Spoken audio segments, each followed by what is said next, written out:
예, 첫 발제하도록 하겠습니다. 효율적 재정 지출위한 중소기업 정책 재구조화 제안에 관한 내용이고 오늘 회의와 굉장히 연관이 깊은 내용이라고 말씀을 드릴 수가 있겠습니다. 일단 첫 페이지부터 가겠습니다. 일단 문제의식 자체는 모두 알고 계실 겁니다. 중소기업은 우리나라의 든든한 허리 역할도 해야 되지만 일부 우수한 중소기업들은 성장을 해서 중견기업, 대기업으로 뻗어나가고 세계 초일류 기업이 돼서 경제의 대들보가 되어야 하는데 아쉽게도 그렇지 못한다는 사실은 우리 모두 다 알고 있다고 생각을 합니다. 그래서 우린 두 가지 질문을 좀 던지고자 합니다. 과연 우리나라 중소기업이 열악하기 때문이냐?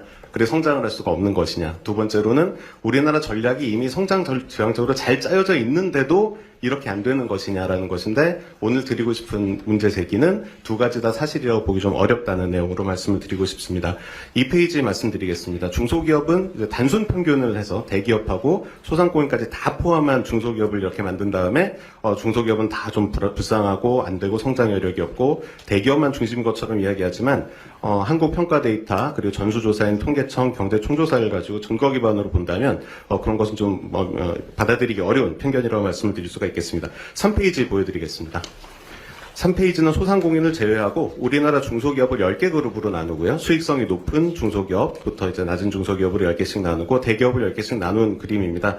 보는 분들이 많이 놀라시곤 합니다. 이게 왜냐하면 지금 선 그래프가 수익성입니다. 그리고 위에 있는 그 선 그래프가 놀랍게도 중소기업 쪽입니다. 따라서 중소기업 상위 10%의 중소기업들은 100원의 자산을 가지고 47원의 영업이익을 만드는 정말로 높은 수익성을 보이고 있습니다. 대기업은 20%에 불과합니다. 쭉 그리고 아래에 있는 막대 그래프는 자산의 규모인데요. 가지고 있는 자산의 규모인데 아쉽게도 상위 10%의 중소기업은 35조 원밖에 가지고 있지 못합니다. 반면 상위 7이라고 된 데를 보시면 대기업이 이쪽이 문제인데 1,500조 원의 자산을 가지고 0.94% 영업이익을 실현하고 있습니다. 따라서 저의 의문은 이런 자산들이 왜 더 효율적인 중소기업으로 가서 더 성장하게 만들지 못하느냐에 대한 문제를 말씀드리고 싶습니다. 그래서 이렇게 우수한 중소기업이 많다는 걸 보여드리고 싶고 수익성 측면입니다. 다음 페이지 보시겠습니다. 그럼 임금도 궁금하실 겁니다. 임금 같은 경우는 아무래도 대기업이 더 많이 주는 것은 사실입니다. 여기서는 차이가 있지만 여기서도 굉장한 오버랩이 있습니다. 여기서는 막대 그래프가 임금의 수준이고 왼쪽을 보시면 되는데 보라색이 상위 10% 대기업, 하늘색이 중소기업입니다. 1이라고 된 곳을 보시면 상위 10%의 대기업이 7천만 원 이상의 2011년입니다.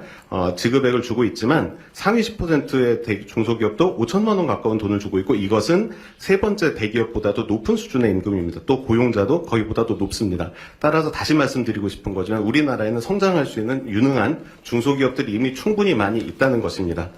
5페이지로 가겠습니다. 그러면 우리 정책은 어떻게 조준이 되어 있느냐에 대한 말씀을 드리고 싶습니다. 이제 3D로 그림을 2차원적으로, 다차원적으로 그려봤는데요. 수익성하고 매출에 따라서 이렇게 그려봤습니다. 아무래도 수익성이 높고 우리나라의 소중한 중기업 82,823개를 이렇게 수익성 기준, 매출 기준으로 이렇게 그래프를 그려본 것입니다. 성장을 시켜야 되는 가려운 곳, 수익성이 높은 곳에 저렇게 많은 기업들이 있음에도 불구하고 아래쪽을 보시면은 지원 비율, 이건 자산당 지원 비율이기 때문에 표준화가 된 것입니다. 있는 기업들에게 얼마나 줬는지가 아니고 실제로 얼마나 여기에 대해서 신경을 써줬느냐는 부분인데 긁은 곳은 다른 곳이라는 말씀을 드릴 수 있습니다. 잠깐 제가 오늘 3D 프린팅 모형을 가지고 왔는데 우리나라 중소기업에서 찍어준 3D 프린팅 모형입니다. 가산 디지털 단지에서 어제 출력해서 가지고 왔습니다. 이게 보시면 이쪽이 이제 수익성이 굉장히 우수한 기업들이 이쪽에 있고요. 다음에 굉장히 규모는 좀 작지만 작다고 해도 중기업입니다. 우수한 기업들이 많이 있음에도 불구하고 조주는 이런 곳에 주고 있다는 사실을 확인하실 수가 있습니다. 그리고 지금 대통령님 보신 쪽에서 우리가 키우고 싶은 기업들은 이 기업들일 텐데 자산 대비 지원 비율은 이것밖에 되지 않습니다. 굉장히 많은 지원이 있지만 성장 지향적으로 되기보다는 열악한 기업들에게 많이 주고 있다는 사실을 알 수 있고요. 필요 없다는 것은 아니지만 성장 지향적으로 전략이 구성되어 있다고 보기는 효율적으로 집행되고 있다 그 말이죠. 네, 잘못 조준되어 있다고 말씀드릴 수가 있습니다. 가려운 곳이 따로 있는데 긁은 곳이 따로 있는 게 아닌가라는 부분이 있고요. 예, 그래서 대안을 말씀드리고 마무리 지으려고 합니다.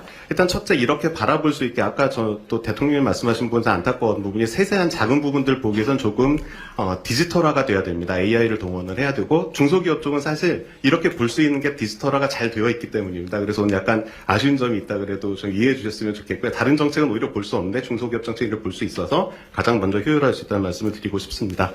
상황판도 좀 만들 수 있다고 생각합니다. 왜냐하면 엄력 그런 게 변하는 게 아니기 때문에 지금 어떻게 지원이 되고 있는지도 볼 수 있다고 생각하고요. 7페이지가 아마 오늘 좀 예민한 주제는 될 것 같은데 예시로만 좀 말씀을 드린다면 그럼 얼마나 좀 잘못 지금 주어진 것이냐고 하면 하위 20% 기업들은 영업 손실을 사실 보고 있습니다. 근데 이런 기업들한테 돈을 주게 되면 그대로 영업을 하거든요. 그것보다는 컨설팅하고 사업 재편을 통해서 진짜 성장에 기여하게 하는 것이 좀 더 맞다고 생각을 합니다. 그 자금은 좀 더 성장할 수 있는 기업에 주는 게 좋다고 해서 규모는 이제 그 하위 20%한 4조 원 정도를 주고 있는데, 물론 여기에도 정책 대상이 될 수 있는 기업들이 있으나 규모 전체가 좀 크지 않냐라는 문제 제기를 드립니다. 다음 페이지 보시겠습니다. 업력도 마찬가지입니다. 업력 15년이 넘어가면 일반 은행에서 이미 다 알고 있습니다. 금융기관들에서 알고 있기 때문에 이걸 굳이 정부에서 지원할 필요가 없는데, 이게 무려 한 10조 원 정도 규모가 됩니다. 이 부분에 대해서도 물론 거기에도 정책 대상이 있을 수 있지만 규모 전체가 너무 크다는 점에는 주의할 필요가 있다고 말씀드립니다. 다음 페이지에 설명드리겠습니다. 정책 분류를 보면 성장이라는 정책 분류가 없습니다. 성장의 성장 성과 지표도 관리가 잘 되고 있지가 않은데 다차원적으로 좀 볼 필요가 있습니다. 예를 들면 뭐 수출은 당연히 성장을 목표로 하는 경우들이 굉장히 많이 있고요. 그래서 밑에 예시로 좀 보여드렸는데, 당연히 보면은 성장이 아닌 사업들도 있지만 소상공인 지원이라든지 경영안정자금 지원 같은 건 있지만 육성기금 운용이라든지 뭐 이런 중요한 성장에 좀 타겟돼야 되는 정책들이 있어요. 이런 부분들을 잘 골라서 우리가 성장에 얼마나 집중하고 이제 볼 수 있게 하는 게 중요하다는 말씀을 드리고자 합니다. 시간이 없어서 마지막 페이지로 가겠습니다. 약간 새로운 얘기일 수가 있는데, 이건 약간 시범사업일 수 있고 모든 기업에 적용은 할 수 없겠지만, 사실 이 우수한 기업들은 정부를 찾아오지 않는데 성장도 하지 않습니다. 그럼 정부가 찾아가서 왜 성장을 하지 않는지 대해서 물어보고 필요한 것에 대해서 미리 얘기를 할 수 있다고 생각을 합니다. 수많은 정책들이 있는데 그걸 좀 패키지화해서 기업들은 난 성장을 하기 위해서 계획을 내고 이런저런 정책들이 필요하다고 하면 심사를 하고 부처 정책들을 가지고 와서 매칭을 해주는 기업 성장 플랫폼을 만들 수 있다면 수요자의 만족도도 높이고 진짜 성장에 기여할 수 있는 주요 인프라가 되지 않을까 합니다. 이상입니다. 아이고, 정신하던. 근데 아주 내용이 좋네요. 소위 우리가 일반적으로 말하는 좀비 기업의 지출 지원이 아깝다. 그런 얘기인데. 근데 그 기업들을 가려내는 건 쉽게 할 수 있는 건가요? 우선 뭐 전부 가려낼 수는 없다고 해도 집단을 볼 수는 있고, 그 안에서 얼마 정도만 좋아야 된다는 분포의 기준은 분명히 줄 수 있다고 생각합니다.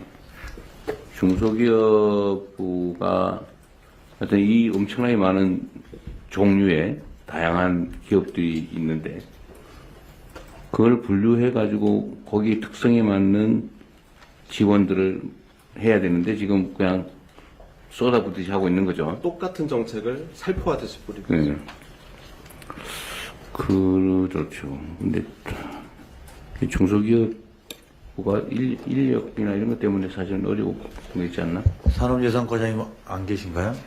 이게 그러면 주제별로 토론을 일단 발표된 거 얘기 좀 한번 듣고 하시죠. 지나가면 다 잊어버리니까. 네 그러면 먼저 이거 대통령 질문에 대해서 중소 벤처기업부나 아니면 기재부 얘기하면 다 들어보시죠. 이게 이야기 한번 중요한 지적 같은데.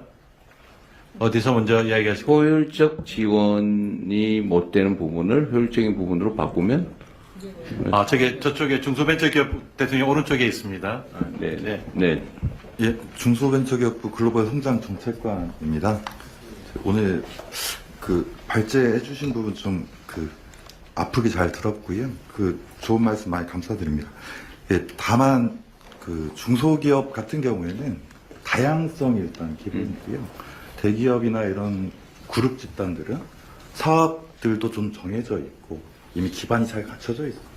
근데 이제 중소기업은 제조업이나 중소기업까지만 해도 한 33만 개, 그렇죠. 34만 개, 소상공인까지 하면 한 800만 개까지 육박하고 있습니다.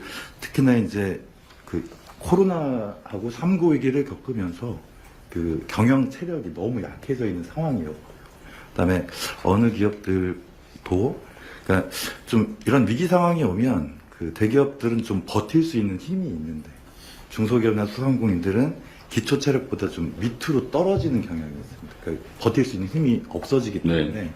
그래서 저희가 이제 말씀 주신 부분에 대해서는 필요성을 인정을 하고, 그다음에 저희 정책들도 좀 다양한 부분들을 갖추고 있습니다. 다만 최근에 한 4, 5년 정도는 성장 촉진보다는 안정, 이 부분에 좀 균형이 좀 치우쳐 있었다. 성장보다는 생존에.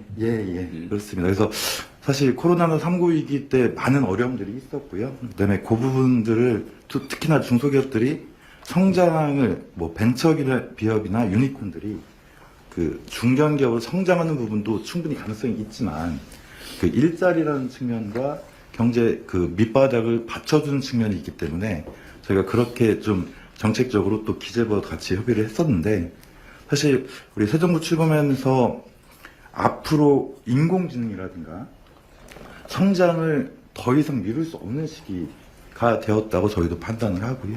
특히나 오늘 말씀 주신 부분 중에 저희가 그동안 그 심스라고 해서 지원 이력 관리 시스템 같은 것도 있는데 현황 중심의 관리였습니다, 사실상. 그래서 그게 아니라 앞으로의 목적, 성장이라든가 이런 부분들을 추가해서 다차원적 분류 체계를 좀 갖추고 트래킹을 해나가는 부분들은 정말 필요하다고 판단이 들고요. 그다음에 지금 또 저희 부에서도 국정위와 같이 국정과제에 참여를 많이 했는데 새 정부 국정 철학이라든가 정책 방향에 맞게 저희 모든 예산 사업이나 이런 방향들을 좀 더 성장 지향적으로 고민을 할 계획입니다. 다만 너무 다양하다 보니까 이 한꺼번에 다 바꾸기 또 쉽지 않은 부분이 있고요. 이러한 그 좀 균형이나 밸런스를 그 거시경제적 여건이라든가 기업 환경에 맞춰서 저희가 적극적으로 좀 검토할 계획입니다. 그래서 제가 아까 이 분류가 가능하냐고 물어본 이유가 사실 그건데요. 중소기업부 입장에서는 너무 많으니까 이걸 따로따로 관리하는 게 쉽지 않다. 그러니까 일률적으로 살포하듯이 물수대로 물 주듯이 이렇게 쭉 뿌릴 수밖에 없다. 이런 얘기일 텐데 그래도 이렇게 분류했잖아요. 그죠? 이 분류를 해서 효율적인 부분에 더 집중하고 비효율적인 부분을 줄여나가는 거는 좀 체계적인 노력이 더 필요할 것 같긴 해요. 국책연구원의 역할이기도 하기 때문에 함께 노력하겠습니다.